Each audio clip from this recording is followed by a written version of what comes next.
Si l'âme de quelqu'un que tu aimes est surchargée de péché, tu ne pourras porter sa charge avec lui. Tu ne pourras le guider si Allah n'ouvre pas sa poitrine à l'islam. Combien même tu connaîtrais le ou les enseignements qui pourraient découvrir son cœur du voile qui le couvre, qui pourraient ouvrir le cadenas qui le scelle, ton conseil ne lui serait pas profitable. Tu ne peux rentrer en cette personne pour lutter à sa place.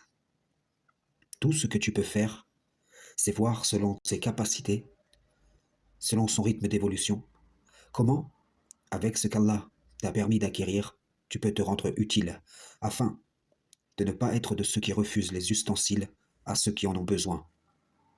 Et tu ne sois pas frustré à cause de ce qui ne dépend pas de toi, de ce qui appartient à Allah.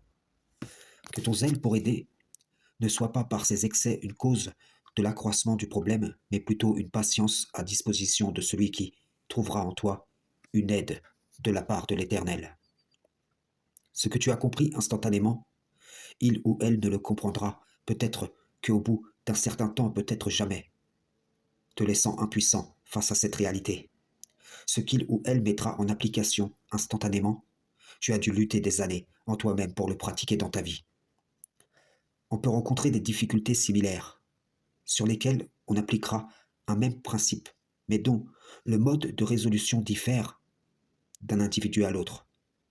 Car un même nœud ne se trouve pas forcément au même endroit. Et au même endroit, des nœuds différents peuvent se former. Prenez garde, car beaucoup conseillent à leurs prochains ce qui ne fonctionne pas pour eux-mêmes.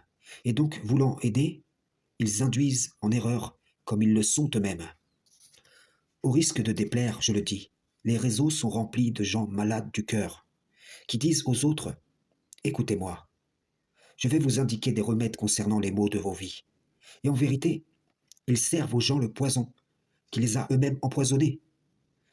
Les seuls vrais remèdes sont les principes qui constituent la voie de l'Éternel, non pas dans leur version générique, copiée par les idéologies humaines, mais selon leur nature véritable, selon l'esprit auquel seul l'Éternel peut donner accès. Frères et sœurs en islam, salam, shalom.